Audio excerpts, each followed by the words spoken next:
नमस्कार दोस्तों, बात करते हैं एनएचपीसी की। 113 का स्टॉक हो चुका है और 1% के करीब की गिरावट फ्राइडे को यहाँ पर आएगी थी। बात करेंगे इस वीडियो में कि क्या आने वाले वीक में अच्छी खासी रैली यहाँ पर आ सकती है, क्योंकि ब्रेकआउट स्टॉक में हो चुका है। कुछ बड़ी खबरें भी है स्टॉक में, उनकी भी चर्चा यहाँ पर होगी। 167 मिलियन शेयर जब ट्रेड होते हैं स्टॉक में, इतना हाई वॉल्यूम आता है, तो उसके वॉल्यूम ब्रेकआउट तो है ही, चार्ट ब्रेकआउट भी बेहतरीन है और लंबे समय के बाद स्टॉक ने आपको रैली करना स्टार्ट करा है। तो बात करेंगे कितना टारगेट आपको यहाँ पर लेकर के चलना है, साथ में चर्चा कुछ खबरों की भी होगी, चार्ट का भी एनालिसिस यहाँ पे करेंगे और कुछ अच्छी खबरें आई हैं एनएचपीसी से संबंधित, उसकी भी बात यहाँ पे करेंगे। साथ में आईसीआईसीआई का टारगेट आया है, वो भी काफी अच्छा है, उसकी भी चर्चा यहाँ पे होगी। चलिए स्टार्ट करते हैं इस वीडियो को। बट उससे पहले अगर आप चैनल पे नए हो तो प्लीज चैनल को सब्सक्राइब कर दो, हिट दैट बेल आइकन, ताकि आपको नोटिफिकेशन मिल सके। चलिए स्टार्ट करते हैं। फर्स्ट ऑफ ऑल जहां तक बात रही एनएचपीसी की, तो स्टॉक को अगर आप देखोगे तो एक रेंज बना चुका था और एक लंबे समय से उसी रेंज में ट्रेड कर रहा था। यहाँ पर अगर आप देखो काफी समय से इसी लोअर जोन में बना हुआ था, बिलो 50 ही ट्रेड कर रहा था, बट उसके बाद एक अच्छा ब्रेकआउट आया और अब यहाँ से निकलता हुआ स्टॉक आपको दिखाई दे रहा है। एक अच्छी चीज ये है कि ये अपने ब्रेकआउट पॉइंट पर आ चुका है। ब्रेकआउट पॉइंट कौन सा है इसका, मैं आपको वो भी मार्क करके दिखा देता हूँ। देखिए, चार्ट बहुत इंपॉर्टेंट होता है, एटलीस्ट मेरे लिए चार्ट इंपॉर्टेंट है। टेक्निकल इन्वेस्टर अगर आप हैं तो आपको पता है कि चार्ट का वैल्यू क्या है। यहाँ पर अगर आप देखोगे तो एक रेजिस्टेंस जोन इसका बना हुआ था अराउंड दिस प्राइस, ठीक है, कि 105 के आसपास का एक रेजिस्टेंस जोन था इसका। एक अबव रेजिस्टेंस जोन जो है उसका वो 131 121 17 के करीब का है, जहां पर स्टॉक आपका अभी ट्रेड कर रहा है, ठीक है। वॉल्यूम अच्छा है और खबरें बहुत अच्छी आ रही है स्टॉक में, तो इस वीक में होपफुली स्टॉक आपका ये ब्रेकआउट करेगा और जो इसका टारगेट आईसीआईसीआई ने दिया है उस टारगेट को चेज करता हुआ दिखाई देगा। स्टॉक बेहतरीन है, यहाँ से ब्रेकआउट की पूरी पूरी उम्मीद है। लोअर एंड पे भी अगर आप बात करें तो कहीं ना कहीं मैकडी में भी आपको एक अच्छा बदलाव देखने को मिल रहा है। यहाँ मैकडी में भी अगर आप देखते हैं तो कहीं ना कहीं यहाँ पर भी एक अच्छा बुलिश पैटर्न बना है। आरएसआई की बात की जाए तो आरएसआई भी आपका 71 पॉइंट्स का हो चुका है, which is bullish point, and bullishness यहाँ से भी एंटर हो चुकी है, यानी कि बाइंग कॉल यहाँ से भी देखने को मिल रहा है। चार्ट आपका पूरा का पूरा बाय सिग्नल दे रहा है। आई एम नॉट सेइंग कि आपको बाय करना है, मैं बता रहा हूँ कि आपको कंसीडर कर सकते हो स्टॉक को। अगर आप कोई स्टॉक ढूंढ रहे हो या आपने बाय किया हुआ है तो ये स्टॉक आपका एक बेहतरीन ग्रीन स्टॉक बना हुआ, ग्रीन जोन में बना हुआ है। अब बात करते हैं खबरें क्या क्या है। देखिए, सबसे पहली खबर जो आई है वो आईसीआईसीआई की तरफ से आई है और इन्होंने बोला है कि 3 महीने के लिए आप इसको बाय कर सकते हो। ICICI direct recommends buying NHPC for 3 months, ठीक है। 3 महीने के लिए आप यहाँ पर बाय कर सकते हो। जो इनका टारगेट है अराउंड 132 रुपीज के आसपास का, यानी कि 132 रुपए के आसपास का आप टारगेट यहाँ पर लेकर के चलोगे। एज आई सेड कि यार देखोगे तो यहाँ पे कहीं ना कहीं आपका ब्रेकआउट ऑलमोस्ट हो चुका है। चार्ट में भी अच्छा ब्रेकआउट है, वॉल्यूम ब्रेकआउट तो आपको देखने को मिला ही था और 167 मिलियन शेयर्स यहाँ पर ट्रेड हुए थे। तो ऑब्वियस सी बात है कि भैया आने वाले दिनों में इसका एक बेहतरीन बड़ा ब्रेकआउट तो आएगा ही आएगा। ऐसा नहीं कि 167 मिलियन शेयर्स ट्रेड हों और उसका कोई चार्ट पे इम्प्लीकेशन ना हो या फिर उसका मार्केट में कोई इम्प्लीकेशन ना हो। स्टॉक अपने 52 वीक हाई के बहुत करीब है और यहाँ से वो 52 वीक हाई तो जाएगा ही, बल्कि जिसका टारगेट है 132 रुपीज के आसपास का आईसीआईसीआई का, उसको भी टच करता हुआ बहुत ही जल्द देखने को मिल जाएगा।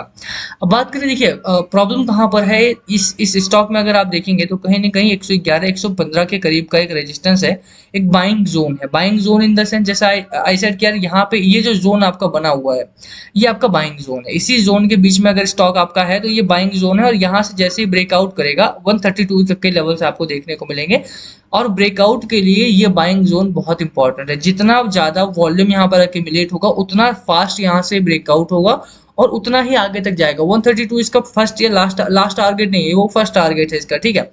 तो अगर आप बाय कर रहे हो तो 132 पे बेचना नहीं है, 132 के आसपास जाएगा। उसके बाद नेक्स्ट टारगेट भी है यहाँ पे, उसकी हम चर्चा करेंगे यहाँ पे, बट आपको ये देखना पड़ेगा कि वॉल्यूम यहाँ पे बहुत अच्छा है। दूसरी अच्छी खबर जो यहाँ पर है ना वो भी बहुत गजब की है, वो है कि भैया देखो, स्टॉक में वॉल्यूम है, वॉल्यूम के साथ साथ अगर आप बात करो तो डिलीवरी भी अच्छी हो रही है। डिलीवरी भी बहुत गजब की उठाई जा रही है। अगर आप देखेंगे तो 12 जुलाई का जो वॉल्यूम था 167 मिलियन के आसपास का, उससे पहले 186 मिलियन शेयर्स आया था, उससे पहले 147 मिलियन शेयर्स यहाँ पर आया था।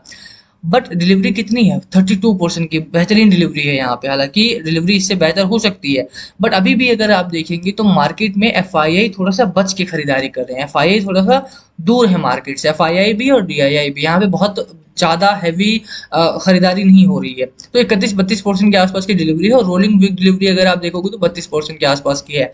तो ओवरऑल आपको समझने वाली बात यह है कि इस टाइम पर जब रिटेल इन्वेस्टर ज़्यादा बाय कर रहा है, एफआईआई बहुत बच के बाय करे, म्यूचुअल फंड यहाँ पे बाय कर रहा है, obvious सी बात है। तो कहीं ना कहीं बाजार में इसकी डिलीवरी और बढ़ेगी, और बजट के आने से पहले या बजट के करीब में, यानी कि ये जो 23 जुलाई को बजट आ रहा है आपका मोदी 3.0 का, विकसित भारत बजट 2024 का, यहाँ से लेकर के आपका आने वाले उसके आगे के 2 से 3 महीने तक एनएचपीसी आपका रॉकेट बनेगा। यहाँ पे रॉकेट इन द सेंस कि यहाँ पे 132 का जो आपका आईसीआईसीआई का टारगेट है वो हिट होता हुआ आपको देखने को मिल जाएगा। अच्छी बात आप देखेंगे तो यहाँ पे एनएचपीसी के लिए अच्छी खबरें आ रही हैं लगातार। Jackson Green inks pact with NHPC for supply 400 megawatt power, ये खबर अच्छी है। मुझे लगता है कि इसका भी असर आपको देखने को मिलेगा। एनएचपीसी का सीन ये है कि एनएचपीसी आपका इलेक्ट्रिक यूटिलिटी में काम करता है, तो अगर सोलर पैनल्स बनाने हैं, अगर आपका विंड टर्बाइन में काम करना है कुछ, तो एनएचपीसी वहाँ पर हेल्पफुल साबित होता है। मेनली सोलर पैनल में, सोलर पावर में काम करने वाली कंपनी है एनएचपीसी। और गवर्नमेंट ऑफ इंडिया रिन्यूएबल्स में इस टाइम पे खर्च कर रही है। आप जानते हैं कि 11 लाख करोड़ रुपए के आसपास का हमारा इंफ्रास्ट्रक्चर का बजट है, और इसी में से आप देखेंगे कि रिन्यूएबल्स को भी बड़ा हेफ्टी अमाउंट इस बार भी मिलेगा ही मिलेगा। ठीक है, रिन्यूअल्स में वैसे भी हमारा जो गोल है वो 2030 तक 50% of our energy will come from renewal sector. ठीक है, तो 50% हमें वहां से लेकर आना ही आना है, और ये ग्लोबली हमने पैक्ट साइन किया हुआ है कि 50% तो हमारा वहां से आएगा ही आएगा। ऐसे में अगर इस तरह की खबर आती है कि एनएचपीसी इतना बड़ा मेगावाट का 400 मेगावाट का सोलर पावर का एक इंक साइन कर रहा है, यानी कि ग्रीन पैक्ट साइन कर रहा है, तो इसका बहुत ही पॉजिटिव असर आपको आने वाले दिनों में मार्केट को देखने को मिल जाएगा। अब इसी खबर को अगर आप पूरा पढ़ते हो तो आपको पता चलेगा कि स्टॉक यहाँ से रुकने वाला नहीं है। ये बस एक खबर है जो इस कंपनी से संबंधित आ गई थी, और मैंने आपको दिखा दिया है। इस तरह की बहुत सारी और भी खबरें हैं जो मिस आउट हो जाती हैं, या मैंने अपनी पिछली वीडियोस में दिखा रखा है। अभी के लिए मेरी राय क्या है भैया, होल्ड करने की रणनीति मेरी तरफ से आपको इसमें रहनी चाहिए। बाकी लास्ट कॉल हमेशा आपका होना चाहिए। ऑब्वियस सी बात है, अगर मेरे पास स्टॉक है तो मैं होल्ड करूंगा। रीजन बीइंग कि बहुत ही अच्छे स्पॉट में है ये, इस जोन में जब तक है ये बाइंग जोन है जैसा मैंने कहा, और बाइंग जोन के अंदर है, यानी कि बहुत सारे लोग बाय करेंगे। मे बी कि मंडे को ब्रेकआउट ना हो, मंडे को साइडवेज का ट्रेड बने यहाँ पे, या फिर थोड़ा बहुत गिरे, तो 105 से लेकर के 118 के बीच में ही अगर स्टॉक आपका ट्रेड करता है, डोंट वरी, यहाँ पर बाइंग जोन है, बाइंग एक्यूमुलेट करने दीजिए। लोग एक्यूमुलेट कर रहे हैं, बाय कर रहे हैं। जैसे ही बड़ा वॉल्यूम यहाँ पर आएगा, एक बड़ा ब्रेकआउट यहाँ से देखने को मिलेगा, और बड़े ब्रेकआउट का ही वेट करना है। छोटे ब्रेकआउट में क्या होगा कि वो 130 तक जा सकता है, उसके आगे जाने के लिए फिर उसे कंसोलिडेट होना पड़ेगा। ठीक है, तो मैं नहीं चाहता कि यहाँ पे थोड़ा बहुत कंसोलिडेशन बाद में आए, ये अगर निकले तो 150 क्रॉस करके ही रुके। तो इसीलिए थोड़ा अक्यूमुलेट करने दीजिए, बाइंग जोन है, अक्यूमुलेट करेंगे तभी बड़ा ब्रेकआउट आएगा। और यहाँ पर अगर आप शेयर होल्डिंग पर भी नजर डालेंगे तो शेयर होल्डिंग में कुछ एफआईआई कम हुए थे। ठीक है, वो एफआईआई जून क्वार्टर में हो सकता है बढ़ जाए। यहाँ पर अगर आप देखेंगे तो नंबर ऑफ एफआईआई जो थे वो कम हो गए थे। 327 थे और 319 बचे थे बस। यहाँ पे म्यूचुअल फंड ने भी अपनी शेयर होल्डिंग को डिक्रीज किया था, but number of mutual fund जो थे वो बढ़ गए थे, 27 हो गए थे। तो कहीं ना कहीं यहाँ पे शेयर होल्डिंग में भी उथल पुथल मची हुई है। थोड़ा सा आपको वेट करना पड़ेगा, होल्ड करना पड़ेगा। बजट का भी वेट कीजिए, थोड़ा सा मार्केट को सेटल डाउन होने दीजिए। मार्केट भी आपका देखिए अपर एंड पर तो है, यहाँ पर कोई दो राय नहीं कि खरीदारी यहाँ पर नहीं है, बट प्रॉब्लम ये है कि वो थ्रू आउट द मार्केट नहीं है। निफ्टी अगर 1% बढ़ रहा है, वहीं पर अगर आप निफ्टी नेक्स्ट 50 की बात करें वो ½ % के नीचे गिर रहा है। निफ्टी बैंक में कोई रैली नहीं है। तो बजट से पहले ये वोलेटिलिटी चलेगी, और इस वोलेटिलिटी को आपको डाइजेस्ट करना पड़ेगा, मार्केट को डाइजेस्ट करना पड़ेगा, उसके बाद ही आपको अच्छी रैली मिलेगी। तो होल्ड करने की रणनीति मेरी रहेगी यहाँ पे। बाकी लास्ट कॉल हमेशा आपका होना चाहिए, क्या है आपकी स्ट्रैटेजी स्टॉक को लेकर के, प्लीज कमेंट करके शेयर करना। वीडियो को यहीं खत्म करेंगे, पसंद आए तो लाइक करना, चैनल पे नए हो तो सब्सक्राइब किए बिना मत जाना, सब्सक्राइब कर दिया करो। 98.4% लोगों ने वॉच करते हैं लेकिन वो सब्सक्राइब नहीं करते, तो प्लीज डू सब्सक्राइब चैनल, ताकि, और नोटिफिकेशन का बटन भी दबा देना, ताकि अगर मैं नई वीडियो डालूं तो आपको नोटिफिकेशन मिल जाए। और किसी स्टॉक में फंसे हुए आप तो कमेंट करना, हम उस पर वीडियो करने की कोशिश करेंगे। Thank you again.